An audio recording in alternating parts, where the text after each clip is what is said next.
Assalamualaikum warahmatullahi wabarakatuh.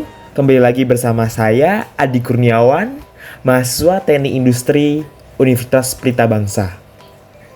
Pada video kali ini saya akan menjelaskan tugas dari mata kuliah Analisis dan Perancangan Sistem Informasi. Mari kita simak videonya. Pada video kali ini, saya akan menjelaskan materi mengenai tahapan pengujian sistem dalam pengembangan perangkat lunak berdasarkan konsep pengembangan oleh Sommerville tahun 2001. Yang pertama, saya akan menjelaskan apa sih itu pengujian atau testing. Pengujian adalah proses pengeksekusian untuk menemukan kesalahan dalam sistem. Kesalahan yang ditemukan kemudian diperbaiki untuk memastikan sistem berjalan dengan benar. Pengujian merupakan tahapan penting dalam pengembangan sistem untuk memastikan kualitas dan kehandalan suatu sistem. Mengapa pengujian itu penting? 1. Kualitas dan kehandalan. Pengujian menjamin bahwa sistem berkualitas tinggi dan dapat diandalkan. Yang kedua, deteksi kesalahan. Mengidentifikasi dan memperbaiki kesalahan sebelum sistem digunakan oleh pengguna. Yang ketiga, pemenuhan persyaratan. Bertujuan ini memastikan sistem memenuhi semua persyaratan fungsional dan non-fungsional. Yang keempat, penghematan biaya. Mengurangi biaya perbaikan kesalahan yang mungkin terjadi setelah sistem diterapkan. Selanjutnya, saya akan menjelaskan beberapa tahapan pengujian menurut Sommerville tahun 2001. Yang pertama ada pengujian unit. Yang dimaksud dengan pengujian unit ini dilakukan pada komponen individual atau unit terkecil dari perangkat lunak, dengan tujuan untuk menjamin bahwa setiap unit bekerja sesuai dengan spesifikasi yang telah ditentukan. Metode yang digunakan adalah setiap unit diuji secara independen tanpa melibatkan unit lain. Sebagai contoh, menguji fungsi atau metode tunggal dalam program. Yang kedua ada pengujian modul. Pengujian modul ini dilakukan pada suatu kumpulan komponen yang saling berhubungan, seperti kelas, objek, atau prosedur, dengan tujuan memastikan bahwa modul berfungsi dengan baik sebagai satu kesatuan. Metode yang digunakan yaitu modul diuji tanpa melibatkan modul lain, menguji interaksi antara komponen di dalam modul. Sebagai contoh, menguji kelas beserta semua metodenya dalam sebuah aplikasi. Yang ketiga, ada pengujian subsistem.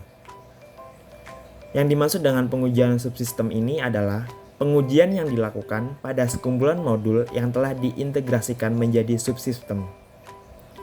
Tujuan dari pengujian ini adalah mendeteksi kesalahan pada interface dan interaksi antara modul-modul dalam subsistem.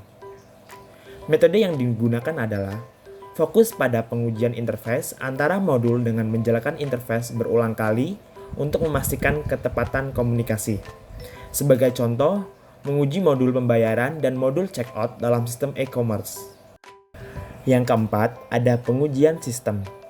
Definisi pengujian sistem adalah pengujian yang dilakukan setelah semua subsistem diintegrasikan untuk membentuk sistem penuh, dengan tujuan menemukan kesalahan yang disebabkan oleh interaksi antara subsistem dan memvalidasi bahwa sistem memenuhi semua persyaratan. Metode yang digunakan yaitu pengujian dilakukan dengan skenario yang mensimulasikan penggunaan nyata, mencakup pengujian fungsional dan non-fungsional. Sebagai contoh, menguji seluruh aplikasi e-commerce dari pencarian produk hingga pembayaran. Yang kelima, ada pengujian penerimaan. Definisi pengujian penerimaan adalah tahap akhir pengujian sebelum sistem diterima untuk pengguna operasional, dengan tujuan memastikan sistem memenuhi kebutuhan pengguna dan dapat digunakan dalam lingkungan nyata. Metode yang digunakan, pengujian dilakukan dengan data nyata dari pengguna, bukan data uji simulasi. Sebagai contoh, pengguna akhir menguji aplikasi e-commerce dengan transaksi nyata. Kesimpulan dari materi yang telah disampaikan tadi adalah pengujian adalah tahap penting dalam pengembangan perangkat lunak untuk memastikan kualitas dan kehandalan sistem. Tahapan pengujian menurut Sommerville meliputi pengujian unit, modul, subsistem, sistem, dan penerimaan. Setiap tahap memiliki tujuan dan metode yang berbeda, serta melibatkan pihak-pihak yang bertanggung jawab seperti pengembang, engineer pengujian, tim pengujian, dan pengguna akhir. Pengujian bertujuan untuk mendeteksi dan memperbaiki kesalahan, memastikan sistem memenuhi persyaratan fungsional dan non-fungsional, serta menjamin sistem dapat diterima dan digunakan dengan baik oleh pengguna. Begitulah penjelasan dari saya mengenai tahapan pengujian menurut Sommerfeld tahun 2001. Kurang lebihnya mohon maaf.